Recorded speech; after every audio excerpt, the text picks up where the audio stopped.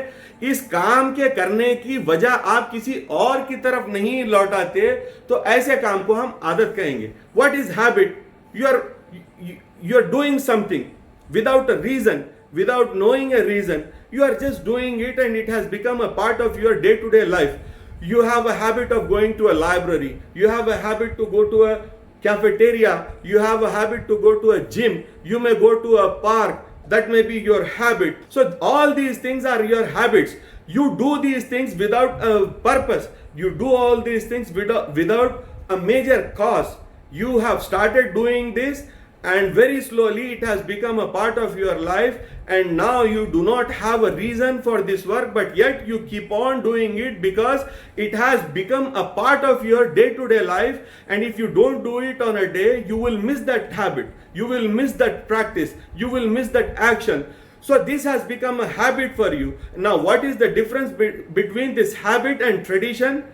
They both are same. The difference is that both the actions are done illogically, but the difference between them is tradition is a work which is being carried by through generations by people, one after the other generations associate this action to their predecessors, to the earlier generations. They do this because their elders used to do this, so that becomes rasam. And habit is something, yes, you do it illogically, but you do not associate this practice to your elders, but this is for you. You are the initiator of that practice, and you alone is responsible for that practice, and you do not associate this practice to your elders. This becomes your habit. Now what is bidat? Bidat is something that is being introduced in a religion newly, which may or may not be meant to harm the religion, but if it is harming the religion, that is called bidat. And if it is in support of the religion, or if it is going to serve the purpose of religion, even though it is a new thing, it will not become a part of the religion, but yet it will be accepted and adopted as bidat-e-hasana.